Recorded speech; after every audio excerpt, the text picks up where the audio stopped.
Nos vamos hasta Nueva York. Entiendo que sí está Jesús García allá en Nueva York. Saludos, Jesús. Te saludamos desde acá, desde la redacción en México. Pues para conversar contigo el alcance que tiene esta decisión del juez Brian Cogan en este caso, que es uno de los casos más importantes de los últimos muchos años en México y también en Estados Unidos. ¿Qué tal, Álvaro? Alejandro, pues muchísimas gracias por la invitación. Un gusto, como siempre, estar con ustedes y con su audiencia. Pues en efecto, esta decisión es una pésima noticia para Genaro García Luna y bueno, para toda la gente que en realidad en la corte no se vio mucha verdad, que lo apoya o que lo apoyaba, porque bueno, el juez Brian Cogan le niega, como bien dicen, pues la posibilidad de un nuevo juicio. Yo había adelantado incluso con ustedes en algún momento que eso era muy difícil que pudiera ocurrir, el hecho de que pudieran hacerle un nuevo juicio y que le cancelaran el que había procesado, debido por una simple razón. Se pueden ver varios elementos, pero uno de los más importantes es tomar en consideración la importancia que tienen los juicios con jurado en los Estados Unidos, particularmente en procesos federales. Y la estadística es realmente mínima. La posibilidad de que pudiera haber una decisión a su favor, pues era muy baja. Tuvo que haber habido una justificación realmente de peso. Cuando me refiero realmente de peso, es decir, que de manera irrefutable se demostrara que los fiscales crearon un caso realmente en su contra y no solamente con un testigo, como en este caso lo presentó, que fue un documento firmado, juramentado, por supuesto, con un notario de este reo, este recluso que afirmó que se había hecho pues un complot en contra de Genaro García Luna a través de dos de los testigos. Eso no fue suficiente porque pues no había nada realmente que el juez considerara realmente relevante y además señaló dos aspectos importantes. El primero, que este personaje que presentó semejante información no tenía nada que ver con el proceso judicial y que además estaba enfrentando y buscando beneficios por un proceso que él mismo enfrenta. Y por otro lado, confirmó que García Luna había realmente estado conspirando para crear un complot que lo beneficiara, ofreciendo hasta $2 millones para pues poder lograr su objetivo. Entonces, todos estos elementos se van conjuntando. Lo demás que presentó, y me parece que es muy interesante, cómo hace la redacción el juez Cogan cuando señala los elogios que le hubieran dado a García Luna cuando fue funcionario del gobierno mexicano. Estamos hablando en el caso del gobierno de Vicente Fox, pero principalmente durante el gobierno de Felipe Calderón, son realmente, lo diríamos coloquialmente, paja. O sea, no son nada, no valen, no importa. O sea, en ese momento, por supuesto que las autoridades estadounidenses iban a decir, pues, que él estaba haciendo una buena labor en contra del crimen organizado. Sin embargo, no sabían finalmente lo que él realmente estaba haciendo, que era engañar a las autoridades estadounidenses para beneficiarse él y beneficiar a organizaciones criminales que crecieron de manera indiscriminada durante el gobierno, el tiempo que él operó. Esto me parece fundamental. No es que yo lo diga y lo establezca. Sí lo digo yo repitiendo lo que dicen los fiscales durante el proceso judicial, durante el trabajo que estuvo realizando Genaro García Luna en México, durante los gobiernos de Vicente Fox y principalmente de Felipe Calderón, el crimen organizado creció de una manera indiscriminada, o sea, prácticamente incontrolable, que ahora pues los Estados Unidos y México están enfrentando una problemática incluso mayor. Ese es el nivel, digamos, del contexto que el juez Cogan está poniendo en este caso. Es muy importante también los, lo que tú publicas hoy en La Opinión de Los Ángeles sobre las 16 páginas en las que el juez Brian Cogan pues le niega un nuevo juicio a Genaro García Luna, pero en particular también me llama la atención lo que tú revelas, Jesús, sobre este intento de García Luna de pagarle a, a un reo de entre 500, ya lo referías, entre 500,000 y $2 millones para un complot en su beneficio. Y lo que responde, lo que dice el juez, Se trataba de un plan claro del acusado para obstruir la justicia mediante sobornos. El acusado comenzó con una oferta de soborno de $500,000, pero para convencer a John Doe, número 2, la oferta finalmente aumentó a $2 millones. El propio Genaro García Luna, con este tipo de maniobras, pues revela el nivel o la capacidad que tiene para hacer lo que sea con tal de salirse con la suya.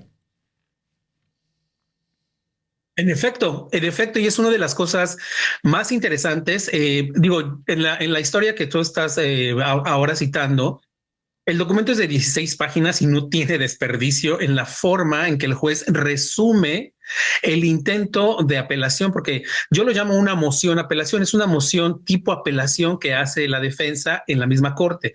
No es una apelación formal porque esa se realiza en otro tribunal, pero hace un resumen extraordinario del intento de la defensa, en este caso César de Castro, quien por supuesto está molesto por la decisión y busca apelar, por supuesto tiene el derecho de hacerlo ante un tribunal posteriormente, pero hace un resumen de ese intento infructuoso porque no había ningún motivo realmente desde su perspectiva, y lo señala, son argumentos insuficientes para echar atrás este proceso que a todas luces pues es en contra de García Luna, y lo pinta obviamente, como tú bien señalas, Álvaro, la forma de operar, pues que no es muy diferente a cómo operaba, pues cuando estaba al frente del gobierno, como era cuando era parte, perdóname, del gobierno federal mexicano como secretario de Seguridad Pública, y además, pues traicionando también la confianza de autoridades estadounidenses que le compartían información a su dependencia en contra del crimen organizado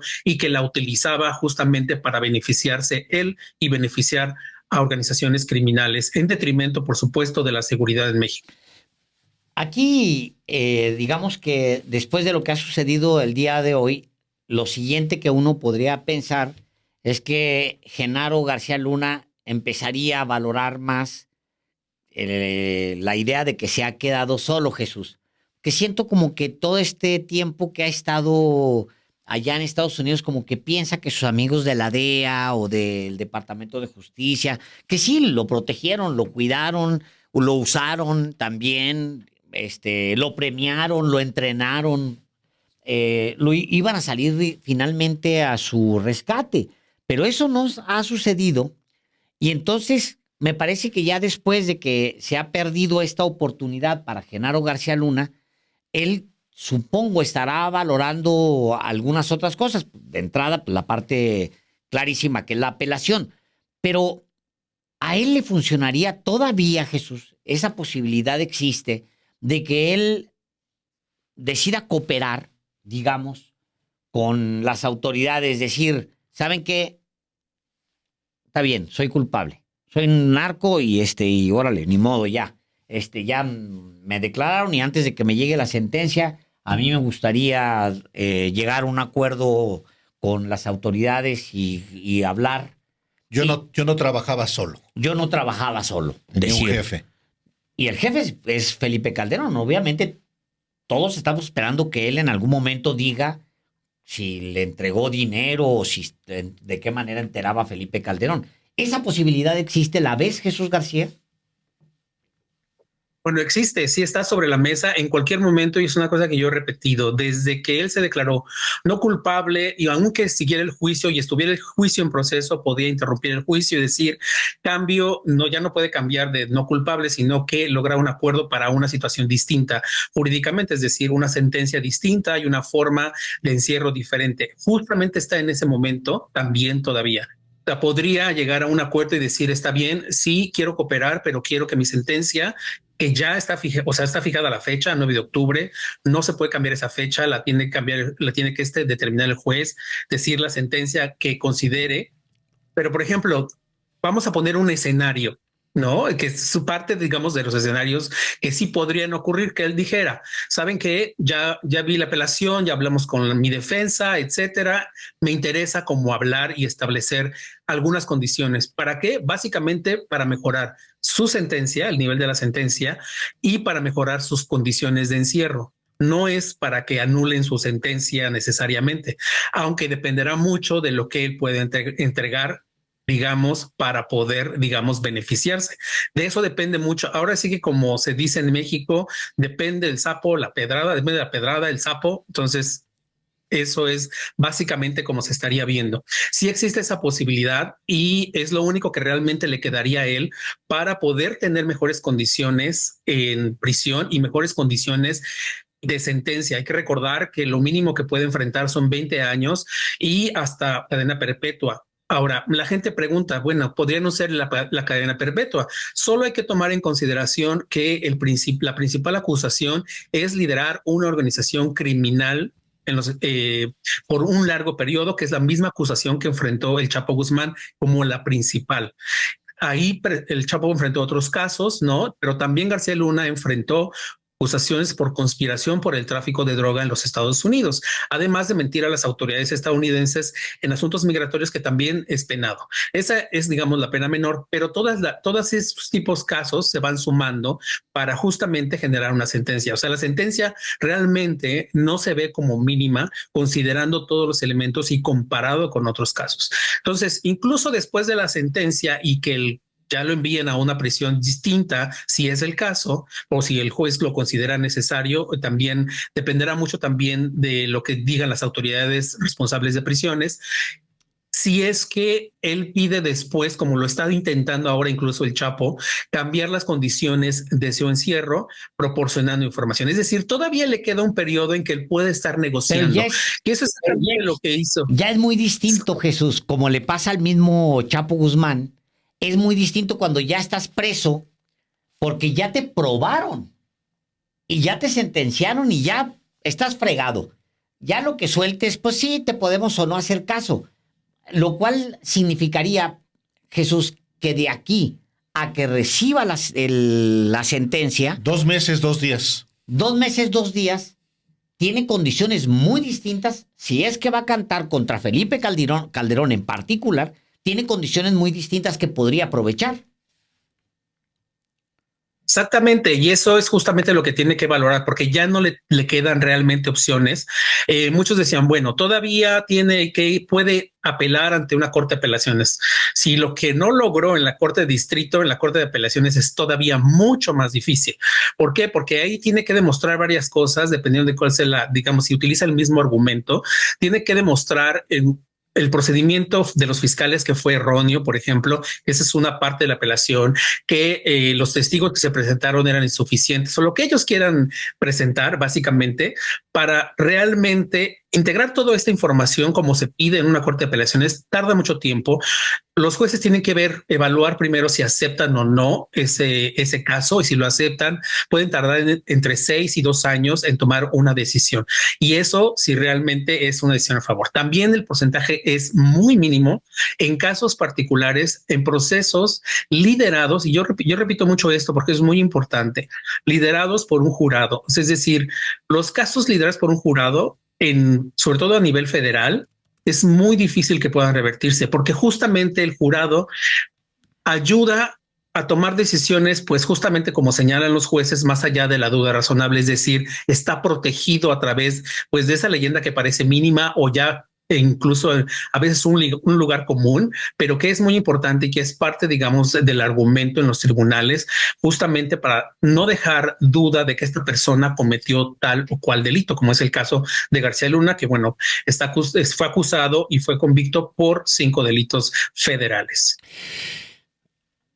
Se derrumba no solamente la pretensión de Genaro García Luna, y claro, a la distancia del propio Felipe Calderón, de un nuevo juicio que eventualmente revirtiera la declaración de culpabilidad por narcotráfico del ex jefe policíaco. También se derrumba, Jesús García, colega periodista de La Opinión de Los Ángeles, una narrativa, un relato extendido en ciertos opinadores de México en que se iba a derrumbar El caso el caso, completito. eso ya quedó hecho pedazos, Jesús.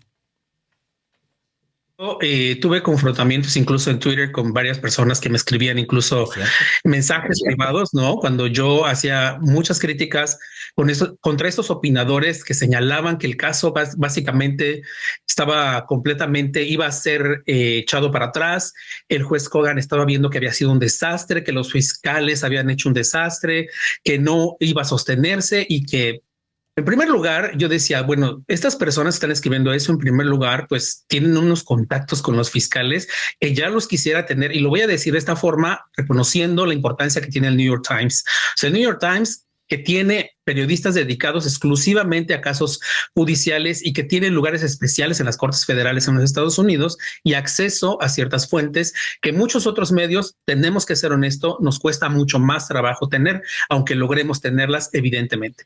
Entonces esos periodistas, opinadores, ¿no? Les digo periodistas a veces en periodistas entre comillas porque lanzarse de esa forma, decirlo de esa manera, pues no habla realmente periodismo. Estos opinadores, pues obviamente tendrían que haber tenido ese nivel de fuentes para poder afirmar lo que decían. En segundo lugar, cuando leías las historias que pues decían se va a caer, decías, ¿de dónde lo sostienes? Ni siquiera estás aportando ningún elemento judicial que sustente que esto podría derrumbar el caso. O sea, finalmente el juez avaló las evidencias que se presentaron, acotó también incluso, también eso ayudó incluso a favor de García Luna, acotó el tiempo de la investigación que era bastante amplia, porque recordar que estaba hasta el 2020, me parece, y tuvo que acortarla también en el tema de los fondos, de los recursos financieros que él tenía, también se acortó ese tiempo. Es decir, hubo varias acotaciones, sí cometieron errores los fiscales porque no presentaron argumentos en ciertas formas para poder integrar toda la evidencia que ellos habían, incluso que habían estado presumiendo desde el inicio y que sí queríamos todos ver como fotos, videos, audios, etcétera.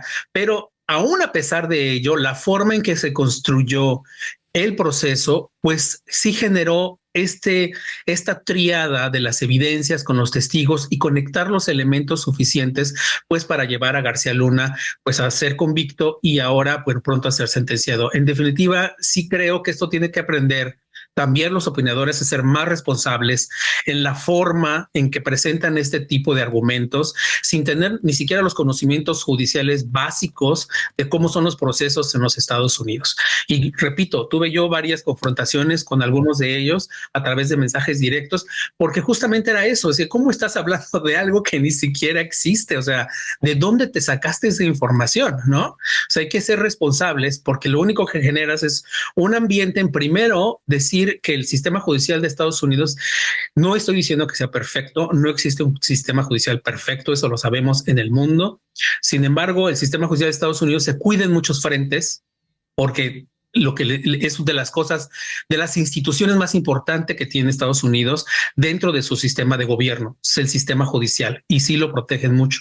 No digo que sea perfecto, pero los fiscales trabajan en un cierto proceso que cualquier error, y sobre todo en casos de este nivel, que tienen que ver con temas de seguridad nacional para Estados Unidos, como es el narcotráfico, pues se pueden meter en serios problemas también si no conforman los casos como debiera ser. Entonces, en definitiva, pues todas estas teorías de que se está investigando a no sé quién ahora, sin tenerlo el sustento, la verdad es que es irresponsable y qué triste que se siga haciendo, pero bueno, como bien dicen ustedes, Álvaro Alejandro, pues definitivamente se cae, esas teorías se caen, se van al suelo. Lo que sí existe, y es algo que sí publiqué citando un documento judicial de los Estados Unidos, es una investigación que está abierta llamada Operación Decadencia, que dirige el Departamento de Seguridad Nacional, que ya lo habíamos comentado acá, y no hay que perderla de vista, porque esta investigación integra varios años en México de corrupción, de cómo la corrupción, y eso es muy interesante porque hay que entender mucho también la narrativa que se vio en el proceso judicial con Genaro García Luna, entender cómo la corrupción a nivel local, estatal y federal permitió el crecimiento del crimen organizado hasta operar como opera ahora. Esto es fundamental de entender y yo creo que esa sería como una parte fundamental también para las autoridades estadounidenses si logran, digamos, amarrar como se espera que sea, Y ahorita también, digo, ya hablaremos de otros casos que empiezan a estar relacionados, ¿no? Que son el caso de Ovidio Guzmán, Exacto. de Ismael. Todo eso empieza. Está Edgar Beitia, un personaje que es muy oscuro, ¿no? Era conocido como el Diablo, o es conocido el Diablo en Nayarit, y hay muchos elementos que van justamente yéndonos a esa ruta de la que les estoy hablando ahora. De hecho, Jesús García, también aprovecho para preguntarte lo que representa, lo que significa. Puede implicar que Ismael el Mayo Zambada se ha trasladado a la corte de Nueva York, en el misma corte en la que fue juzgado Joaquín el Chapo Guzmán, y qué tanto lo que surja de ese juicio pueda efectivamente abonar a este caso que tú mencionas recién, sobre esta evolución del fenómeno del tráfico de drogas, que no comenzó ni con Calderón, que comenzó desde antes, quizá de manera muy particular con Carlos Salinas en ese gobierno, pero no, sin abrir demasiado la pregunta, yo te consulto lo importante que puede resultar, o lo relevante que significa que el Mayo Zambada sea trasladado a Nueva York, a la corte donde fue juzgado el Chapo Guzmán.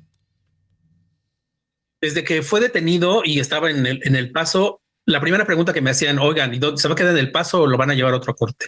Y lo primero que yo respondí es decir, hubo una actualización en mayo de la acusación en Nueva York, en la Corte de Distrito Este de Nueva York. Se nos pasó de noche, yo lo confieso, y empecé a revisar los procesos y dije, oh, salió una actualización de la acusación, que es la más grande que tiene Ismael el Mayo Zambada en los Estados Unidos. Tiene acusaciones en 4 cortes en los Estados Unidos, pero la del Distrito Este es la más grande, la más importante, y que está reforzada con temas de fentanilo, tráfico de drogas, lavado de dinero. Es muy grande, es muy similar también a la que enfrenta pues Ovidio Guzmán y también incluso Joaquín Guzmán López. Pero bueno, la de Ismael es mucho más robusta considerando el personaje que es. Luego, eso es una. Y la segunda es que lo que yo le llamo la causa madre de este proceso está sentado en Nueva York, en la Corte de Distrito Este, en Nueva York. ¿Qué significa? Son 5 acusados y Ismael el Mayo Zambada es uno de esos 5 acusados. El Chapo fue el número 4 e Ismael era el número 1. Entonces, esto tiene que estar dentro del mismo proceso. El juez Brian Cogan fue asignado a eso mismo. Por ahora, él está en la lista como el asignado. Tiene todos los sentidos, porque bueno, él ha liderado los procesos judiciales contra 2 grandes personajes relacionados con el crimen organizado en México, y particularmente el cártel de Sinaloa, que es el Chapo Guzmán y Genaro García Luna. Entonces tiene mucho sentido. Ahora, yo creo que en este momento los fiscales están en este estira y afloja con el Ismael el Mayo Zambada para ver si pueden meterlo en el proceso también de testigos protegidos. O sea, esta información, como tú lo planteas, si hubiera un juicio y muchas de esas cosas que salgan del juicio y se hagan públicas, podrían abonar, digamos, para otras investigaciones, pero sería un poco más difícil para los fiscales hacer todo ese proceso. Entonces, les conviene más realmente convencerlo de que sea parte de un sistema de testigos protegidos e integrarlo para que él pueda hablar más libremente. Yo no lo veo que sea problemático por la forma.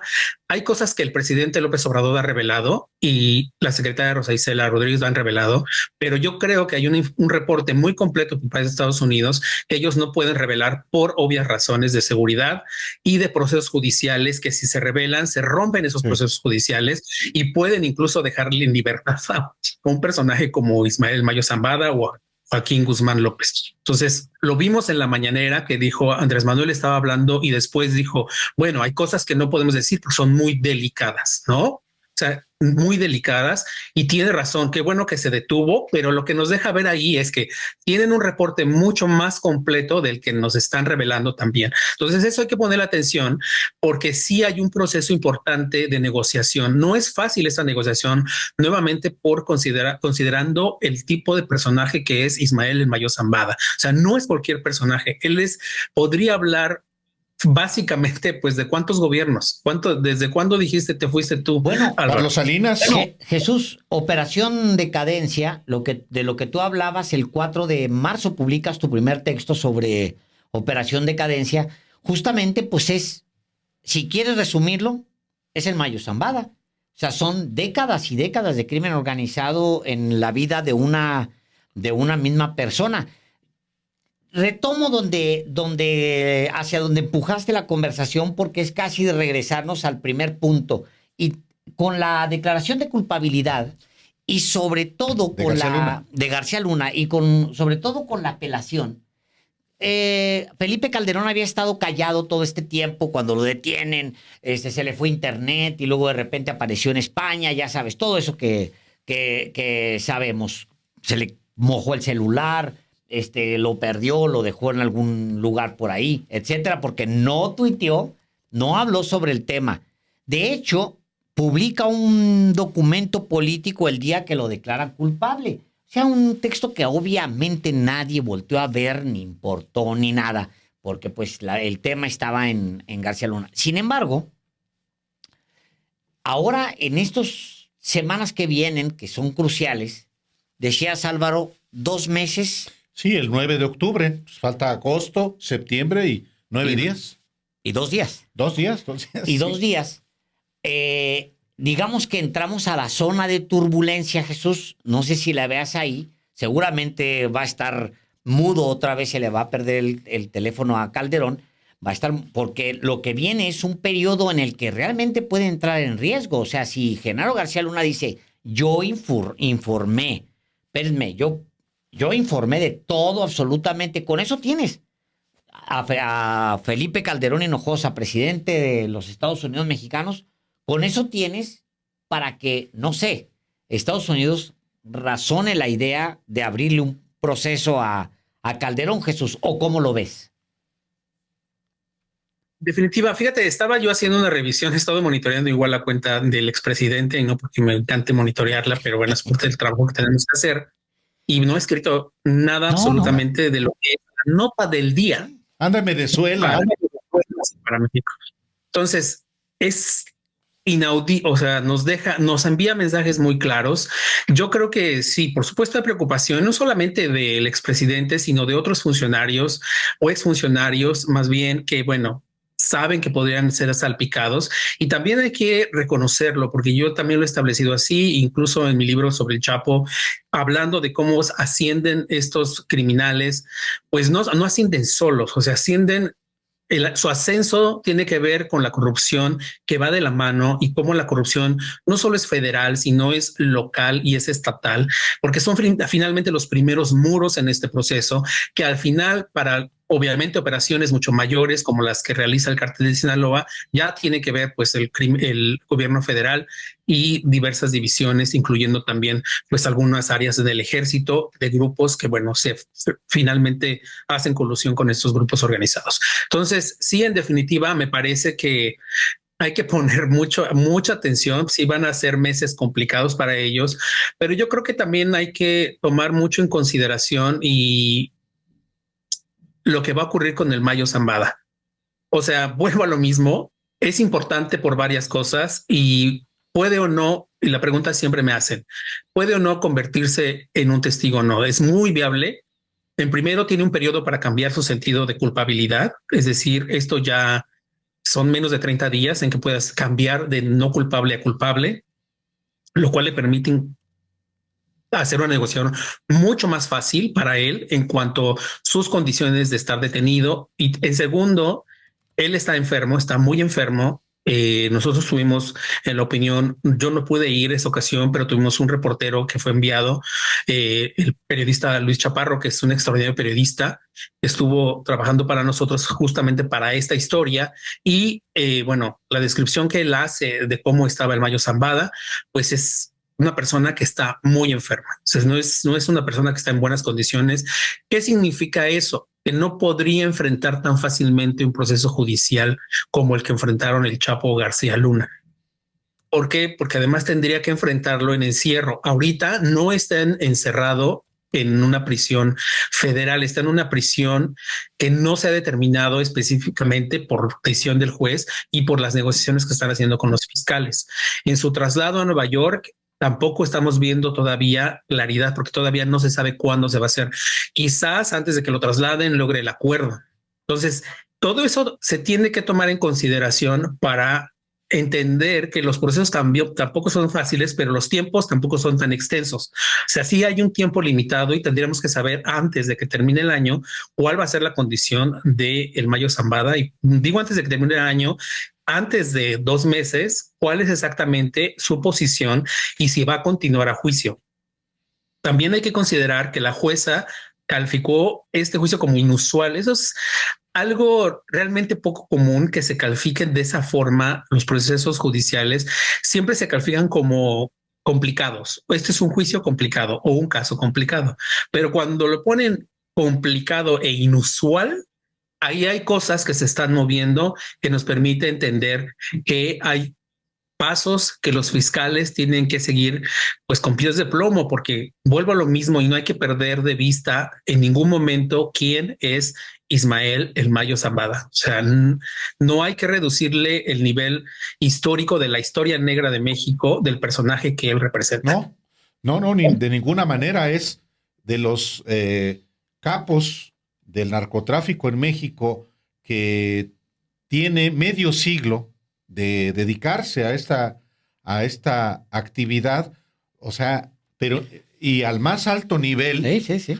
Lo que representa que es un tesoro de información de los orígenes, de los arreglos a lo largo de los gobiernos, diría yo, pues es que de manera particular pues los 80 es muy probable y desde que el salinismo, en particular, porque el parteaguas ahí es con Carlos Salinas de Gortari y en particular con Guillermo González Calderón, y no que claro, cambian todas las cosas ahí. Pues sí, quizá desde entonces es una beta enorme, Jesús. Exacto. Entonces yo creo que no hay que quitarle y por otro lado tenemos los casos de los chapitos, ¿no? Ovidio Guzmán López y Joaquín Guzmán López. Hay audiencias de ambos. Fíjense esto nada más. Hay audiencia de ambos el 30 de septiembre, de los dos en la misma corte, Chicago, con una diferencia con una diferencia apenas de minutos en cuanto a las audiencias. Y misma jueza, ¿no? Exacto. Chicago. Y entonces vamos a conocer cuál es la situación jurídica real ahora. Pues se tiene que hacer sí o no. O sea, más bien sí o sí. O sea, tiene que determinarse cuál es la situación jurídica de Ovidio Guzmán, porque bueno, él ya está fuera del sistema de prisiones, aunque siga preso bajo otras condiciones, pero la jueza tiene que determinar, aunque incluso sellen ese documento de acuerdo o lo que sea, que no lo podamos leer o que vaya sellado solamente y podamos leer solamente fechas y nombres y cosas así, pero se tiene que haber un documento que la jueza determine y diga, bueno, las condiciones de esta persona cambiaron y no podemos liberar la información, pero yo ya leí el documento y queda bajo tal condiciones. Tenemos que saber eso a fuerza. Y en el caso de Joaquín, pues bueno, es su primera audiencia formal después de haberse declarado no culpable, pero llama mucho la atención que sean el mismo día y prácticamente la misma hora. Entonces, ahí hay algo que podría cocinarse de una manera prácticamente como efecto dominó, es decir, que haya un acuerdo básicamente en conjunto, que lo tome uno y se termine tomando el otro, ¿no? También hay que recordar que Jeffrey Lichtman es el mismo abogado de ambos, etcétera. Entonces, hay que poner mucha atención en esa decisión. Es decir, son demasiadas piezas que se están moviendo en este momento en los tribunales estadounidenses que van a permitir también a las autoridades moverse hacia otras investigaciones que llevan tiempo realizando. Pues Jesús García, colega periodista de La Opinión, editor de hecho de Política de La Opinión, pues muchas gracias por la oportunidad de conversar de estos temas a los que realmente le conoces a detalle. Hombre, un gran reporte, como siempre, Jesús. Gracias. Muchísimas gracias. Gracias a ustedes. Un gusto siempre estar aquí con ustedes y con su audiencia. Muchas gracias. Que te siguen muchos Y que sigan, por supuesto, a Jesús García, particularmente en X. Jesús Gar. @Jesús Gar. Ahí es información de primera mano y con toda oportunidad. Gracias, Jesús. Muchas gracias, que estén muy bien. Hasta luego.